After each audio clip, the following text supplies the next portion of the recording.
Using a royal title does not grant immunity. It only carries accountability. If Meghan Markle continues to leverage her royal identity for commercial gain, she alone will face the legal and moral consequences. Meanwhile, the Princess of Wales moved with effortless grace through the glittering corridors of Dior's Paris headquarters, where the scent of luxury clings to the air like history itself. In early December 2025, a sealed package was quietly dispatched, elegant, unmistakable, and heavy with symbolism. Catherine, the Princess of Wales, became the center of what began as a heartfelt tribute to grace and tradition, only to ignite one of the most quietly explosive dramas in modern royal branding. When Meghan Markle was turned away at the very same doors, Dior found itself caught between two women, two visions, and two radically different definitions of royalty. It wasn't a campaign or a contract, it was a gesture. On December 3, 2025, a meticulously curated Dior gift box arrived at Kensington Palace under the guidance of Maria Grazia Chiuri, Dior's creative director. Inside was a one-of-a-kind clutch from Dior's upcoming couture line, delicately embroidered with Catherine's initials, HR, alongside a handwritten note celebrating a woman who embodies quiet legacy, refined power, and the elegance of modern heritage. The note, signed personally by Chi, described Catherine as a timeless icon in an era dominated by fleeting idols. While Dior insiders had long admired the princess's understated yet regal wardrobe modern, yet steeped in the subtle codes of royalty, this gesture went far beyond admiration. It carried intent. The gift carried deep meaning and cultural weight. According to insiders, it was part of a private initiative honoring Princess Diana's enduring influence on elegance and compassion, a vision designed to blend past and future through Catherine. There were no press releases, no headlines, just silent, unspoken class and couture in motion. Catherine's response matched the elegance of the gesture. Through a Kensington Palace spokesperson, she sent a personal note of thanks, praising Dior's artistry and expressing her appreciation for the cultural and humanitarian legacy embedded in the House of Dior's work. She politely declined any commercial partnership, remaining true to her non-commercial royal role, yet privately expressed delight in being recognized not just as a public figure, but as a symbol of meaningful continuity, a role she believes is earned, not inherited. Earned, as one aide reportedly summarized. It's not about wearing the crown, it's about wearing it with grace. Not everyone, however, saw Dior's tribute as open-ended. Just 48 hours later, Meghan Markle arrived in Paris for what her team described as a private, fashion-focused visit. Behind the scenes, Dior executives had been warned of a potential unscheduled VIP appearance, with a memo dated November 20th noting no official appointment existed and all communications must follow strict legal protocol. On November 25th, Meghan reportedly arrived with a small camera crew and private stylist, requesting a couture fitting under the claim of a pre-scheduled meeting, though her name wasn't on the books. Her entry was politely but firmly declined. There was no scandal, no scene, just Dior's head of protocol stepping forward with a quiet, firm, "We apologize, madam. We have no appointment under that name." What followed was carefully calculated chaos. Sources revealed that for months, Meghan's team had pitched her as the ideal face for a new Dior campaign, inspired by Princess Diana's legacy, but reimagined through Meghan as a bold, modern disruptor.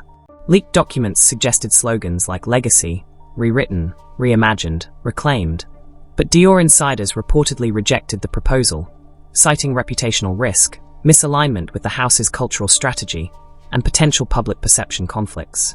As one senior executive allegedly remarked in a boardroom meeting, now circulating in fashion circles, "We dress legends.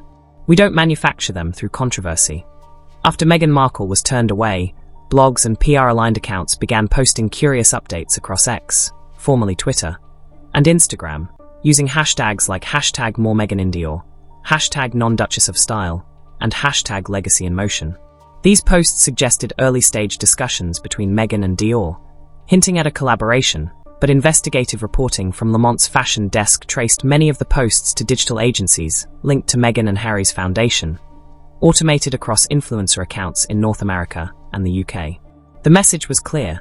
Someone was trying to manufacture an association that had already been rejected. On November 26th, the House of Dior broke its silence with a brief, razor-sharp statement to select European editors. No current or planned partnership exists with the Duchess of Sussex. No elaboration, no emotion. In the language of couture, That was a final curtain.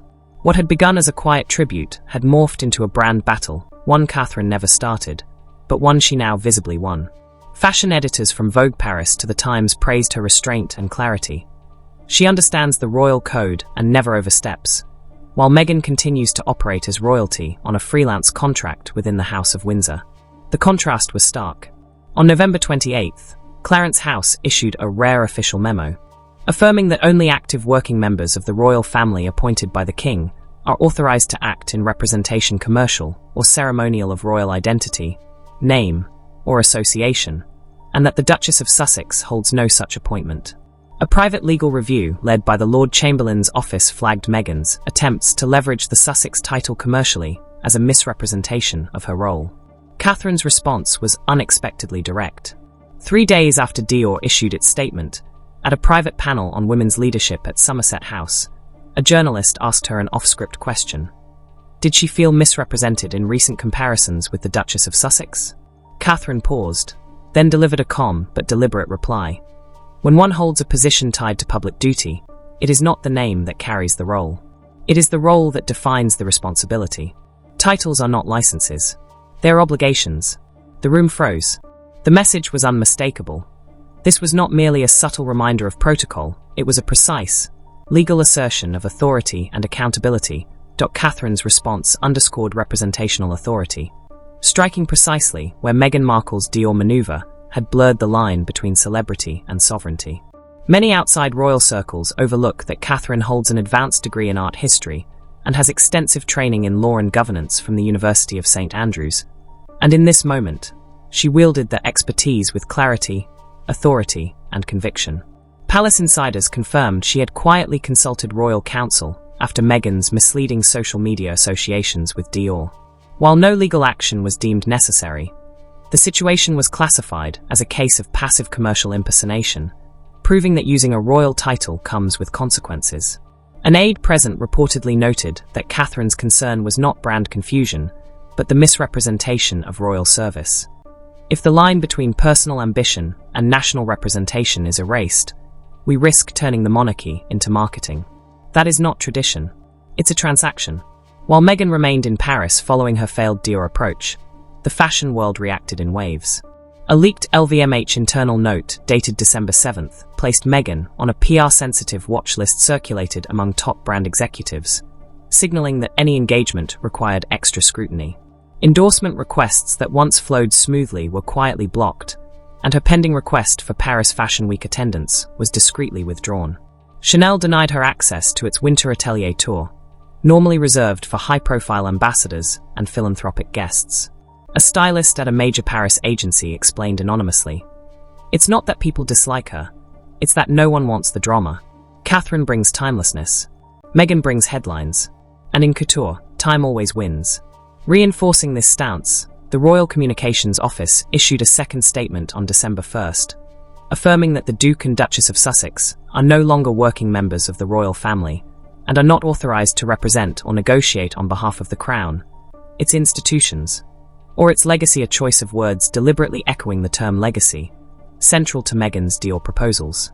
Royal sources confirmed the king personally approved the wording to safeguard constitutional clarity and protect the institution from informal monetization. The mood shift was palpable. The Daily Telegraph praised Catherine's refined assertion of principle over pageantry, while Le Figaro ran an editorial titled Laitier, lauding a royal whose silence speaks volumes and whose restraint redefines relevance. By contrast, Meghan's attempt to position herself as the modern face of a Diana-inspired movement drew criticism as tone-deaf and opportunistic. A viral tweet captured public sentiment bluntly: "Catherine embodies Diana's spirit." Meghan tried to wear her silhouette. On December 1st, 2025, Meghan appeared at the Balenciaga runway show, flanked by a low-profile security detail and a discreet digital team recording every move. While her tailored floor-length ivory coat with structured shoulders and minimal jewelry was photographed flawlessly, insiders noted a chill in the room. Balenciaga had not invited her officially. Her team had secured access through intermediaries and third-party PR networks. The brand did not dress her, seat her as a guest, or associate with her presence. Her look was assembled by a London stylist with past mid-tier PR experience, and even her black Balenciaga pumps were from a previous season. In high fashion, this distinction mattered. You can buy the look, but you can't buy the legitimacy, explained a former LVMH consultant. Meghan had entered a club that no longer handed her keys, and attendees noted the palpable frost as she sat, camera-ready yet visibly isolated. Surrounded by empty spaces, Meghan's presence at Balenciaga spoke louder than any headlines. Editors who once showcased her at Chivoni events kept to themselves. No designers approached, no stylists exchanged notes. A British beauty director observed anonymously, "It wasn't hostility, it was absence." In fashion, absence can sting far more than dislike. What was intended as a reassertion of status among the elite quickly became an awkward mirror, reflecting how far Meghan had fallen. Balenciaga, still recovering from its 2024 controversies, had no interest in being dragged into another publicity spiral. Hours after the show, her team filmed B-roll content during a late-night drive through central Paris, passing briefly through the Pontelme tunnel, the site of Princess Diana's death in 1997. To some, it was coincidence. To others, a calculated image play. French media reacted swiftly, with Le Parisien running the headline, "Eric profane, legacy profaned." Talk show commentators questioned the optics of a woman publicly comparing herself to Diana filming near hallowed ground. A Parisian stylist who had worked with Dior in the 2000s put it bluntly. It felt like she was trying to steal something intangible. The backlash spread quietly, not in fury, but through withdrawal. Two brands cancelled influencer collaborations featuring her, and a niche fashion podcast dropped a planned episode on her style journey, citing shifts in brand alignment. Meanwhile, in the UK, Catherine said nothing publicly, yet the contrast was undeniable. On December 2nd, Kensington Palace quietly released photos of her visit to a children's mental health art exhibit. She wore a classic cream coat dress by British designer Amelia Wickstead, a subtle nod to heritage. Tailoring. She didn't mention Dior or Meghan, yet fashion blogs erupted with headlines like, "While Meghan stages, Catherine leads." One viral post juxtaposed images of Meghan at Balenciaga and Catherine at the Children's Hospice, captioned, "One builds an image, one builds a legacy." Even Dior's internal brand tracking, according to leaked documents, showed a 30% increase in net positive sentiment across the UK, France, and South Korea. By mid-December, it was clear that Catherine's influence extended far beyond any title or fashion campaign. While Meghan sought visibility, Catherine quietly built enduring legacy, by remaining above commercial ventures. Catherine had become an avatar of institutional memory and modern grace. As one senior fashion director noted in Business of Fashion, brands are no longer chasing attention, they are seeking alignment with enduring values, and Catherine provides that in every thread she wears. Dior understood this before anyone else. Elegance needs no endorsement, and it was the silence that shattered the illusion. Social media erupted with criticism over Meghan Markle's Dior missteps and her controversial Pontelme tunnel appearance. But behind the scenes, the British royal family was already mobilizing a formal boundary-setting maneuver, not to humiliate, but to protect the monarchy's institutional identity.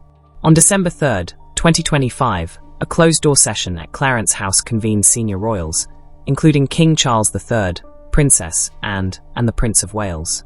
Insiders described the discussion as focused on representational sovereignty, protocol, dignity, and precedent, not politics or gossip, with Meghan's unauthorized brand interactions and repeated commercial use of the Sussex title at the center. Briefed aides explained that the conversation emphasized the legal and moral distinction between holding a royal title and marketing it. In public perception, there are few lines left, and if those lines are not defended, we surrender everything, one insider said. The concern extended beyond Dior to a pattern of unauthorized visual associations, PR-crafted narratives suggesting official status, and persistent attempts to position Meghan as an alternate royal standard. Princess Anne reportedly stated it most clearly. Either titles represent duty and boundaries, or they become currency. Allow the latter, and the monarchy reduces itself to content. Unanimous agreement followed. King Charles then authorized a formal clarification of royal title usage, reviewed by legal counsel, and approved for public release on December 4, 2025. The royal household issued a direct but measured notice via the court circular. Titles conferred by the sovereign are held in trust with the expectation of service and integrity, and any use of royal styles or titles in commercial, promotional, or representational contexts must receive prior approval from the royal household. No such authorization had been granted to the Duke or Duchess of Sussex. Though names were not explicitly mentioned, the implication was clear. British tabloids were swift to interpret. The Telegraph ran, "Crown closes door on Meghan's brand games," while the Times framed it institutionally. "Monarchy defines its boundaries, a doctrine for the modern era." What surprised many was not the King's statement, but Catherine's quiet reinforcement, grounded in her legal knowledge. On December 5th, during a Royal Foundation Ethics and Leadership Forum panel, Catherine made an intentional comment. "In every institution, clarity protects legacy. Misrepresentation of role, particularly for profit, doesn't just erode trust, it cheapens history." Having studied legal frameworks for institutions and representation during her academic years, her words were precise, not casual. According to a former Royal Foundation advisor, her statement was essentially an academic argument in moral guise.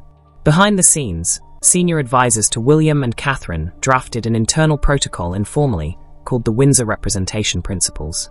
Key points included no use of royal titles for commercial gain without approval, no visual associations implying endorsement, and no media language suggesting current royal representation without sanction. While not legally binding internationally, the protocol would guide media, brands, and the public, signaling which family members held formal standing. By drawing these lines, the monarchy was not merely protecting itself, it was defining its post-Diana, post-Meghan identity in the influencer era. The statement's ripple effects extended far beyond Buckingham Palace, marking a deliberate assertion of authority in the modern public eye. Following the court circular's release, two major European fashion houses, Valentino and Bottega Veneta, quietly updated internal PR policies regarding celebrity affiliations, adding clauses requiring verifiable alignment with public duty for heritage campaigns. One French executive commented anonymously, "The world is watching royalty differently now." Catherine set the tone. Meghan tried to change it, but the industry chose. By mid-December, the contrast between the two women had become structural, not just social. One worked within legacy, the other attempted to rebrand it. Any doubts that Meghan viewed her Dior rejection as temporary vanished when her team began quietly pitching a new campaign, codenamed Project Her Grace, to luxury houses across Europe and North America.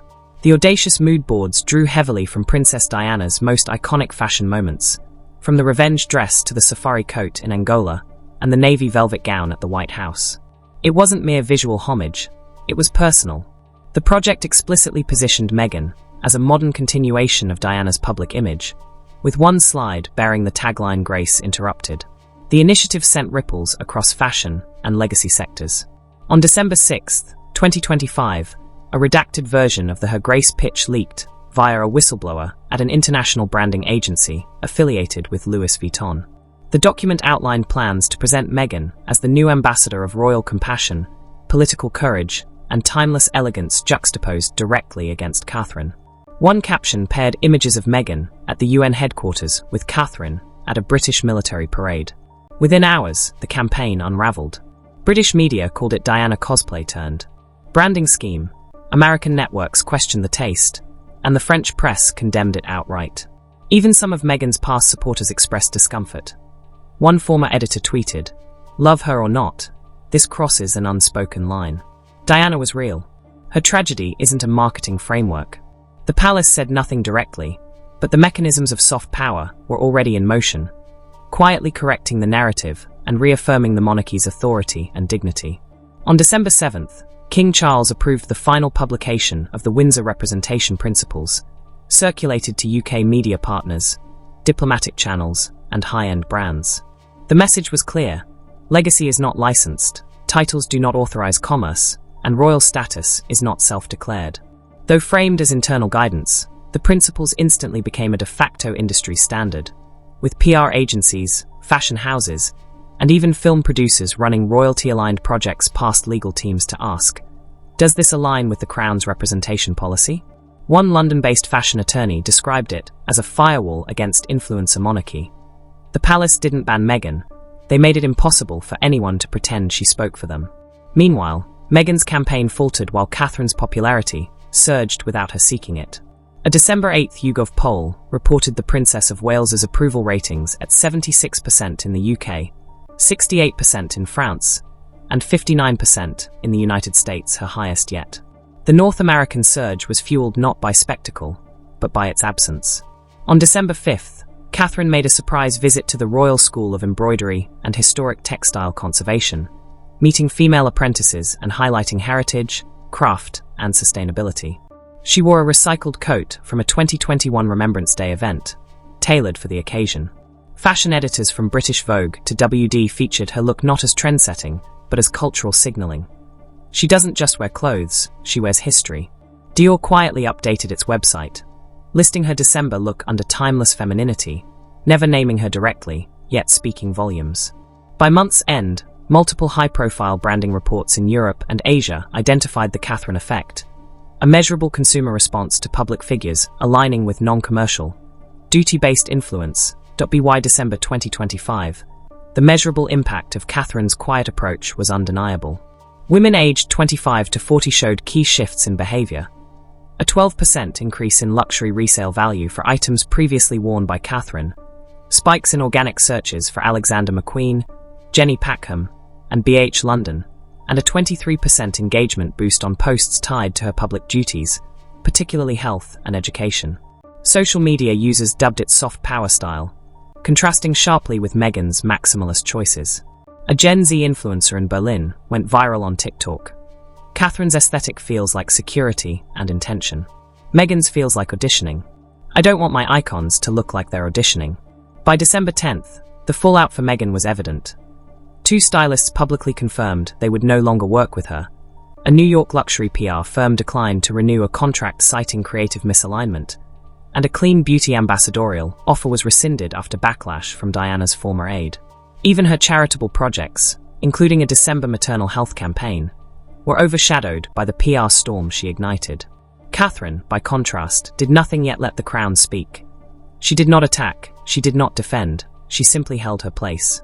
Meghan, trying to occupy a symbolic role not assigned, collided head-on with an institution that does not bend to branding. The contrast was clear. Grace in the monarchy can be inherited, but leadership grace is earned silently, steadily, with steel beneath the silk. On December 14th, the eve of the royal family's annual Christmas gathering, Kensington Palace released a short video of Catherine filmed in a sunlit corner of her private drawing room, promoting early childhood initiatives and women's mental health. The final 30 seconds captured attention. Legacy is not something you inherit. It's something you honor day by day, quietly, consistently, aware that you are just one link in a very long chain. Never the center, but always responsible. No mention of Dior, no reference to titles, no allusion to Meghan, but the message resonated worldwide. By Christmas, formal notices from at least 2 luxury houses declined future collaboration with Meghan, citing alignment concerns and sensitive legacy issues. A third froze communications. Dior quietly closed its internal review, updating brand guidelines to consider legacy association risk.